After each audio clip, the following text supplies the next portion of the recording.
आरोप लगाए गए केंद्र सरकार के। सर मैं आपको यही बोल रही हूँ, आज अगर आप हमारे इस किसान कौम का अगर संघर्ष अगर आप दिखा सकते हो तो उसके ऊपर ज्यादा फोकस होना चाहिए। मैं अपने पे नहीं लेके जाना चाहती, मेरा जिस दिन बात होगा मैं आपको बुलाऊंगी, बात करूंगी, लेकिन ये आप उस चीज को अगर दूसरी तरीके में हम लेके जाएंगे तो इनका संघर्ष बेकार हो जाएगा, है ना।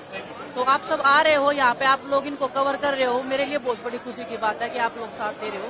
प्लीज इनके हक के लिए बोलते रहना, क्योंकि आपको भी पता है आप लोग भी कहीं ना कहीं ऐसे परिवार से आते हैं, तो आप सच के साथ खड़े रहिए और संघर्ष बेकार नहीं जाएगा, इतना मुझे विश्वास है, इतना मैं बोल सकती हूँ। सर ये मैं इस चीज के ऊपर बात नहीं करूँगा पॉलिटिक्स पे, मैं अपने परिवार के बीच में आई हूँ। आप लोग अगर इस चीज को घुमाओगे तो इनका जो लड़ाई है, इनका जो संघर्ष है उसको आप बेकार करोगे। मेरे पे फोकस नहीं है आज मेरे पे फोकस नहीं है आज मेरे पे फोकस नहीं है, आज हमारे इस किसान कौम के ऊपर फोकस होना चाहिए आपका, ये मेरी रिक्वेस्ट रहेगी आपसे बस। मैं पूरे देश की हूँ सर, मैं पूरे देश की हूँ, मैं खिलाड़ी हूँ, मैं एक भारत देश की नागरिक हूँ।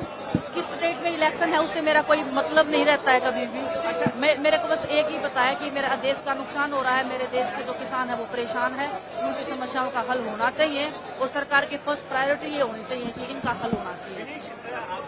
बैठे हैं 200 दिन पूरे हो गए, दुख होता है देख के, सभी देश के नागरिक हैं और किसान ही है जो देश को चलाता है ना, इनके बिना तो कुछ भी नहीं है, हम खिलाड़ी भी नहीं है, अगर ये हमें खाना ना दे तो हम भी नहीं कम्पीट कर पाते हैं। तो बस लाचारी महसूस होती है कई बार कि हम कुछ कर नहीं पाते हैं, हम देश को रिप्रेजेंट करते इतने बड़े बड़े लेवल पे, लेकिन अपने परिवार को दुखी देख के हम कुछ कर नहीं पाते हैं। तो बस सरकार से यही निवेदन है कि सुनना चाहिए, जैसे आपने पिछली बार अपनी गलती मानी थी, आपने माना था कि कुछ गलत हुआ है, उसके बाद आपने जो वादे किए थे वो पूरे करने चाहिए।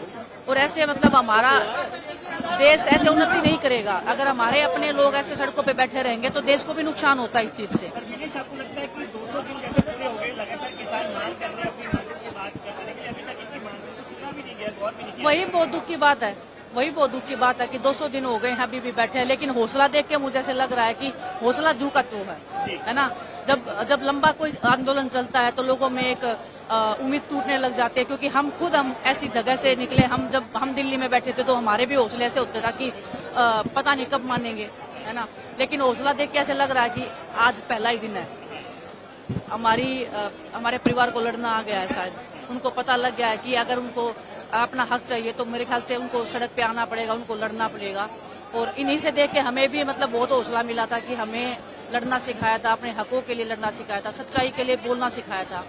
तो बस मैं शुक्रगुजार हूँ परमात्मा की कि ऐसे परिवार में जन्म दिया, उन्होंने ऐसा मौका दिया मुझे कि इस परिवार को मैं जानूं, इस परिवार के दुख में सुख में हिस्सेदारी बनी रही मेरी।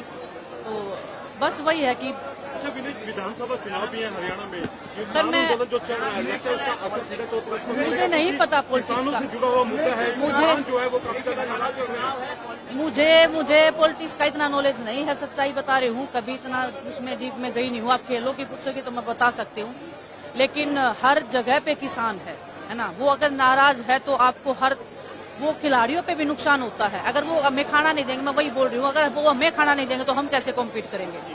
लेकिन वो इतने निर्दयी नहीं है, ये खाना देते हैं पूरे देश को, इतना सब होने के बाद भी ये लोग खुले दिल से पूरे देश को आज भी अनाज दे रहे हैं। ये चाहे तो सब कुछ बंद कर सकते हैं देश का, लेकिन बड़ा दिल है इनका बहुत ज्यादा, और सरकार को भी बड़ा दिल दिखाना चाहिए इस मामले में।